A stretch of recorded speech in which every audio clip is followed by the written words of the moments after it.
ഈ വാർഡൊന്ന് കഴിഞ്ഞ് കിട്ടിയാൽ മതിയായിരുന്നു. മരം നടന്നു വരണ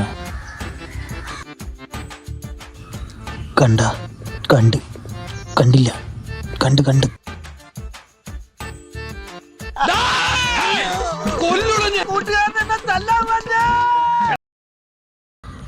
ഈ പരന്നാരെ എന്റെ കൈ കിട്ടിയിരുന്നെങ്കിൽ ശിവനെ, അയാളെ കയ്യിലാണ് കിട്ടിയ നേതാവായിരുന്നു. അതേടാ, ഞാൻ തന്നെ. നീ ഒരൊറ്റ ഒരുത്തം കാരണമാണ് എന്റെ ഈ അവസ്ഥ ഇങ്ങനെ ആയത്. എത്ര വർഷം എന്റെ പോയ 13 കൊല്ലം. അങ്ങനല്ല, എനിക്ക് കാര്യങ്ങൾ പറയാനുണ്ട്. നിങ്ങളിങ്ങോട്ട് വന്നാണ് കുറച്ച് കാര്യങ്ങൾ പറയാനുണ്ട്. നമ്മൾ വിചാരിക്കുമ്പോഴല്ല കാര്യങ്ങൾ. നമുക്ക് ഇരുന്ന് സംസാരിക്കാം. ശക്തമായ ഗൂഢാലോചന നടന്നിട്ടുണ്ട് നേതാവ്. ഗൂഢാലോചന മാത്രമല്ലടോ, ആരുടെയൊക്കെ കറുത്ത കരങ്ങൾ ഇതിന്റെ പിന്നിൽ പ്രവർത്തിക്കുന്നുണ്ട്. എന്റെ കൈയല്ല, അതാണ് നേതാവ്. എങ്കിലും അതല്ലടോ, എല്ലാ പ്രാവശ്യം എൻ്റെ വോട്ടുണ്ടാകുന്നതാണ്. ഇപ്രാവശ്യം അതുമില്ല. എങ്കിലും നീ ഇപ്രാവശ്യം എന്നെ ചതിച്ചല്ലോ. നേതാവേ, ചിഹ്നം പാമ്പാണെന്ന് മാത്രം പറഞ്ഞു. അവിടെ അണലി മൂർഖനും എല്ലാം ഉണ്ടായിരുന്നു. ഞാൻ ഏതോ ഒരു പാമ്പിന് കുത്തി.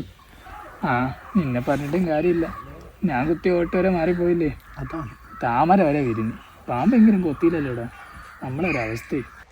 എങ്കിലും ഇങ്ങനെയുണ്ട് ഒരു തോൽവി. വല്ലാത്തൊരു തോൽവി തന്നെ.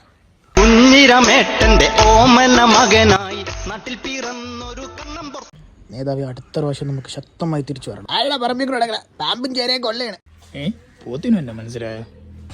ഇവിടെ അല്ല, അവിടെ പാമ്പ് ശശിയാടാ. നേതാവേ, കണ്ടം വഴി ഓടിക്കോ.